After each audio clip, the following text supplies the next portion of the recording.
Hello, I'm Carol Lambergy, and welcome to Artful Learning, my YouTube channel, where I will show you some different art activities that you can use with your own children, or if you're a homeschool parent, you can use with a small group of children if you work in a small school setting. I am more than happy to share my ideas with you. I was a classroom teacher. I taught grades 1, 2, and 3 for many years before teaching elementary art. When I switched to teaching elementary art, I felt I had a really good background of knowing what skills each grade level was learning. So my art lessons also incorporate many academic lessons. So today's lesson is a fun one for fall. It's called Scarecrows, or Fun Scarecrows.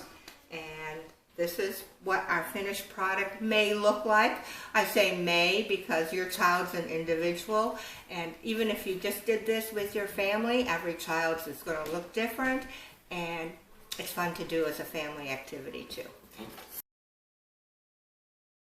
Alright, your first step is to make a tracer, or if you are wanting to do trial and error, that's fine too. We're just going to make this giant U shape and just put it on your paper and trace around this. You can use that scrap if you'd like to for the hat when we get to the hat part.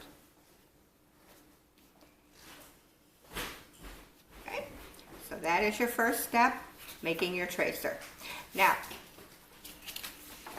if you want to, you can use it on folded paper like I did.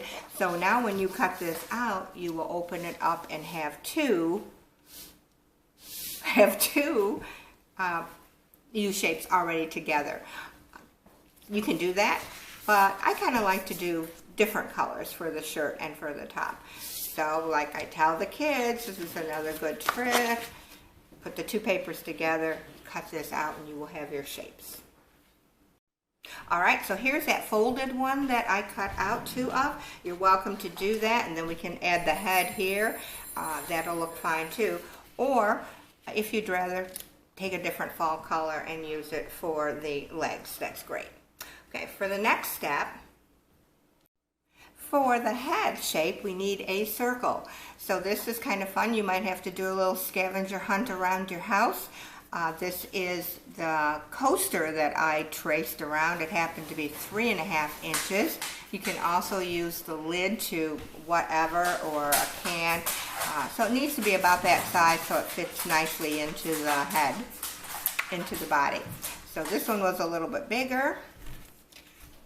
And you can use any kind of paper that you would like to, any color paper.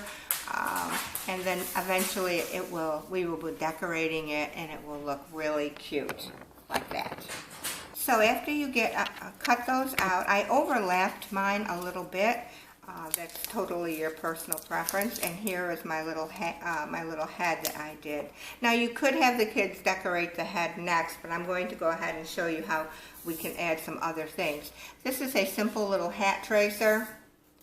This is another little hat tracer design. And the last one is a little different. It has a little groove at the top. So I made a tracer for that one as well. Here it is. And I had this paper, which happens to be from a set of just paper that you would use for scrapbooking or whatever. So, and I cut my hat out, and we're going to put it up there. Okay. The next thing we're going to do is patches. Now for patches, just take any kind of assorted paper. I tried to just pick out a few that were either fall-like or that kids might like. And again, like I said, you can use wrapping paper or whatever is handy for you.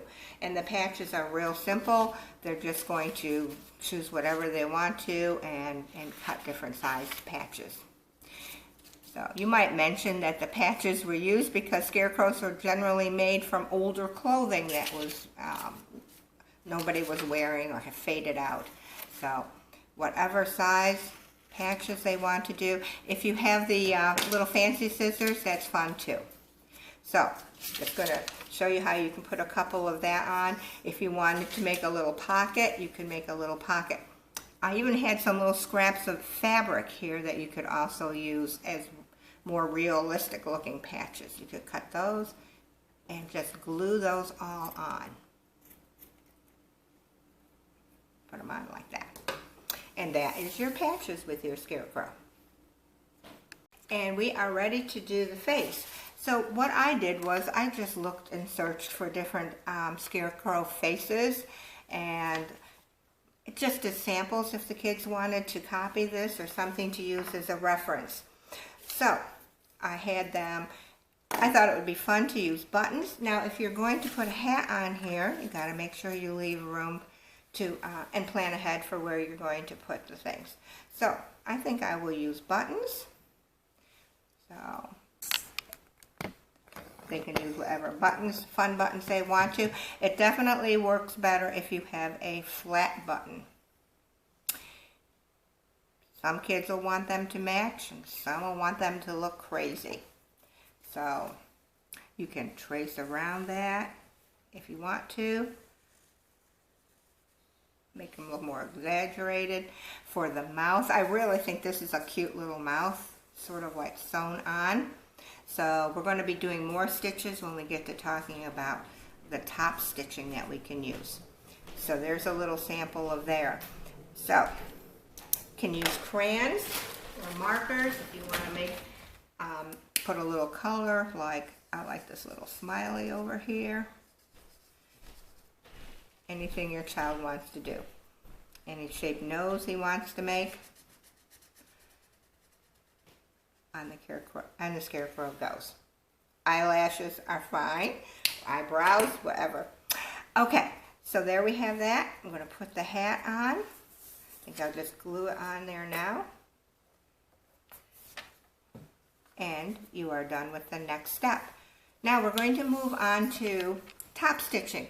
And lots of children are familiar with wearing jeans, of course, but I don't know if they've paid attention to the detail of top stitching.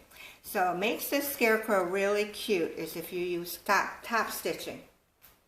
Now on jeans, it would be the white. So you can use like a white crayon to do the top stitching, or you can use, since this is a darker paper, I'm going to use black. And top stitching is just a matter of very controlled, uniform looking dashes. It kind of gives some definition to the scarecrow as well.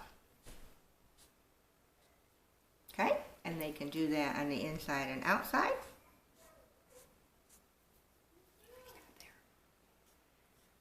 All the way around.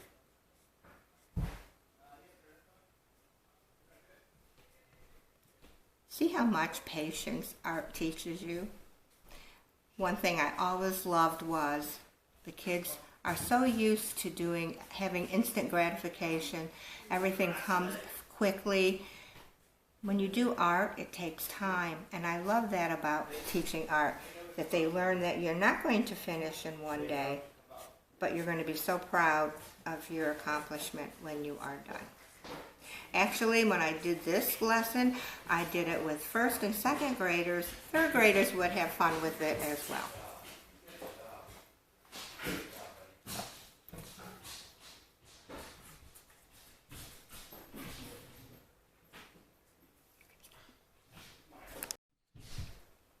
So I went ahead and I finished the top stitching around, and I added some more details.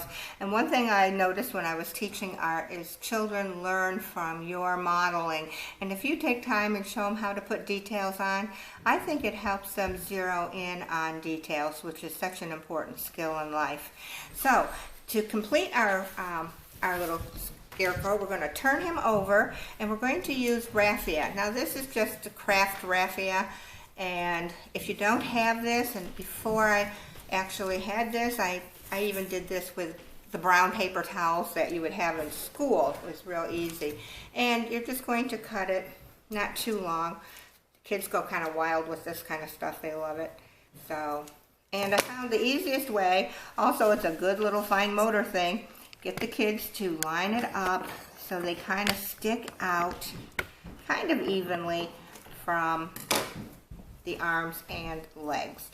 Now, the fastest way and the less messy way, or the least messy way, is to just go ahead and tape the raffia down. So you're going to do this on both arms and legs. So with the raffia all attached, turn him over, and I added a little bit under his hat, and I did add another patch here. Now the last thing you could do, which would be really cute, is, since we talked about the use of a scarecrow was to chase away or frighten birds away from a field or a garden, it would look very cute if we had a crow. So I just searched for some pictures of crows, and I pretty much didn't make a tracer. I just rather showed the kids different options that they could do, and they were really good. Even first graders came up with a pretty good facsimile of a crow. So they can just practice tracing that, and or not tracing it, practice drawing a crow to their liking, cut it out of black paper, and put it on the hat. Like, haha, says the crow, you didn't scare me away. So I just added my quick little crow.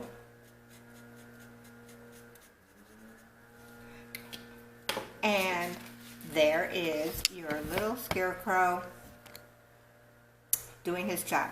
These look really nice displayed. If you have a family, everybody in your family could make a different fall scarecrow. You could make a little parade of them. If you have a small class of children, or if you're doing this with a larger class, they look adorable as a little scarecrow parade. So we hope you enjoyed this lesson, and don't forget to please subscribe to Artful Learning. Thank you.